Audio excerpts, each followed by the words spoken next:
келген кредит оны қайтару міндеттемелерінің болуын көздейді. Борыш қайтарылмаған жағдайда санкциялар қолданылуы мүмкін. Мысалы, айбақы, айыппұл және қаражатты борышкердің банктік шоттарынан ұстап қалу. Сондықтан төлемді мерзімнен бұрын кешіктірмеген дұрыс. Бірақ егер мұндай жағдай орын алса, кредитордан жасырынбағаныңыз жөн. Қане, талдап көрелік. Мерзімі өткен берешекті әрқашанда реттеуге болады. Ол үшін тиісті құралдар да бар. Солардың бірі қарызды қайта құрылымдау.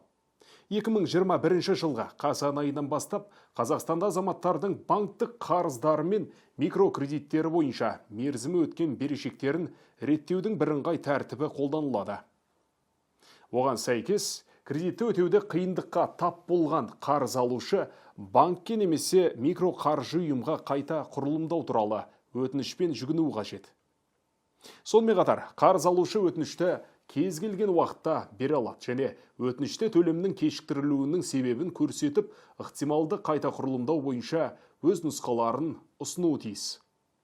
Табыс деңгейінің төмендегенін және өз міндеттемелері бойынша төлем жасауы мүмкін еместігін куәландыратын құжаттарды міндетті түрде өтінішке қоса беру қажет.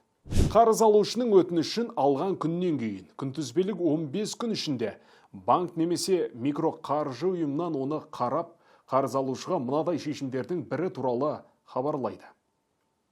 Бірінші, банктік қарыз немесе микрокредит беру туралы шарттың талаптарына енгізуге ұсынылған өзгерістермен келісу. Екінші, банктік қарыз немесе микрокредит беру туралы шарттың талаптарын өзгерту бойынша қарсы ұсыныс.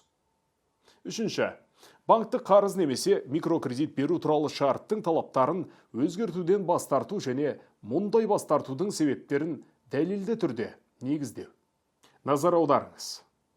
Кредиттік ұйымның өтінішті қарауы кезеңінде банк немесе микроқаржы ұйымның микрокредитті мерзімнен бұрын өтеуді талап етуге құқы жоқ.